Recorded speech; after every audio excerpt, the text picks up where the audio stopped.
IPL মানেই excitement, drama আর একটা নাম MS ধোনি। চেন্নাই সুপার কিংসের জার্সিতে সে শুধু একজন প্লেয়ারই না, একজন লেজেন্ড। কিন্তু একবার ভাবুন তো, এবারের আইপিএল এর পর তাকে আমরা আর দেখতেই পাবো না সেই হেলিকপ্টার শটে কিংবা উইকেট কিপিং গ্লাভসে, সেই জাদুকরি মস্তিষ্কে। কোটি কোটি ভক্তের মনে আজ একটাই প্রশ্ন, এইটাই কি MS ধোনির শেষ আইপিএল?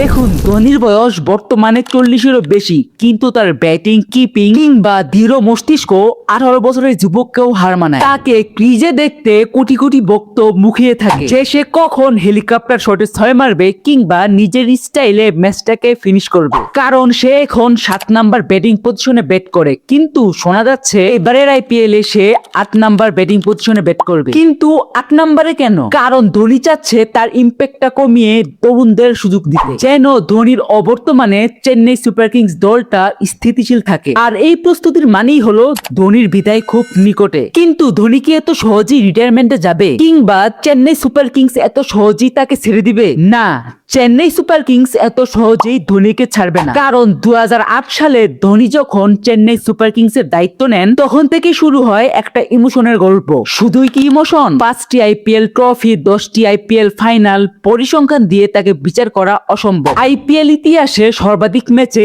অধিনায়কত্ব করার রেকর্ড তারই দখলে, যেখানে জয়ের হার 58.84%। শুধু কি তাই, সে অধিনায়ক থাকাকালীন প্লেয়ারদের এমনভাবে গাইড করত যাতে প্লেয়ারদের থেকে পারফরমেন্সটা বের করে আনতো। উদাহরণস্বরূপ, তিনি বোলারদের খুব একটা নির্দেশ দিতেন না, বরং তাদের ফিল্ড সেট আপ করে দিয়ে বলতেন, তুমি তোমার শক্তির জায়গায় বল করো, বাকিটা আমি দেখছি। এই যে প্লেয়ারদের উপর চাপ না দিয়ে নিজের উপর চাপ নিয়ে নিতেন, এই জন্য প্লেয়াররা ফ্রিলি ভাবে ব্যাট কিংবা বোলিং করতে পারতেন, আর সেই সাথে পারফরমেন্সও। এবং যদি ধোনির আইপিএল পারফরমেন্সের কথা বলি, তাহলে সে আনস্টপেবল। 278টি ম্যাচের মধ্যে 5439 রান, যার মধ্যে তিনি 100 বারই নট আউট থেকেছেন, যা তাকে আইপিএল ইতিহাসের সেরা ফিনিশার হিসাবে প্রতিষ্ঠিত করেন। এবং উইকেটের পিছনে 153টি ক্যাচ এবং 47টি স্টাম্পিং করেছে। এই জন্য মোট 200টি ডিসমিসালের রেকর্ড তারই অধীনে। এই জন্য ধোনি চেন্নাই সুপার কিংস এর ভক্তদের কাছে শুধুমাত্র একজন খেলোয়াড় কিংবা অধিনায়ক নন, তিনি একজন আবেগ।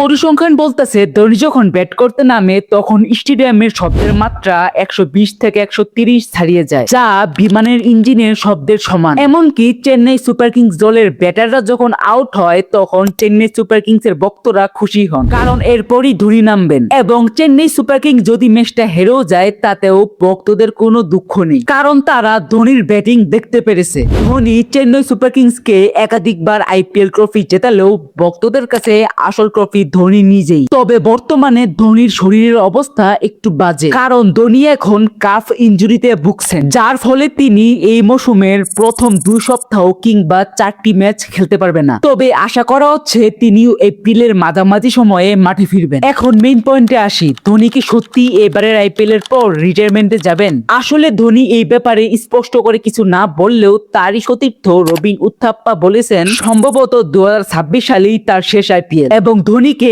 একজন মেন্টর খেলোয়াড় হিসেবে দেখা যেতে পারে, যেখানে তিনি ব্যাটিং অর্ডারে নিচের দিকে নামবেন। এই জন্য চেন্নাই সুপার কিংস এর ম্যানেজমেন্ট ভবিষ্যতের কথা ভেবে রাজস্থান রয়্যালস থেকে সঞ্জু স্যামসনকে দলে নিয়েছেন, কারণ ধোনির অনুপস্থিতিতেই সঞ্জুই উইকেট কিপিং এর দায়িত্ব সামলাবেন। যেটা শুরুতেই বলছিলাম, গত মৌসুমের মতো এবারও ধোনিকে লোয়ার অর্ডারে দেখা যাবে, 8 কিংবা 9 নম্বরে। তার কাজই হবে খুব অল্প বল খেলে দ্রুত কিছু রান করে দিয়ে ফিনিশিং দেওয়া, এবং ঋতুরাজকে মাঠের ভেতর থেকে গাইড করা, যাতে ধোনি না থাকাকালীন ঋতুরাজ দলটাকে সামলাতে পারেন। পরিশেষে ধোনি শিখিয়েছেন কিভাবে হাঁটতে হাঁটতে জিততে হয়। আমরা হয়তো তাকে এবারের আইপিএল এর পর খেলোয়াড় হিসেবে দেখতে পাবো না, কিন্তু ভক্তদের মাঝে তিনি অমর হয়ে থাকবেন। তার অবসর নিয়ে যতই গুঞ্জন থাকুক না কেন, আমরা ভাগ্যবান যে আমরা ধোনিকে খেলতে দেখেছি। তবে একজন ক্রিকেট প্রেমী হিসেবে আশা করতেছি সে যেন 2027 সালের আইপিএল ও খেলে। এই ছিল আজকের ভিডিও, দেখা হবে কোনো একটা নেক্সট ভিডিওতে।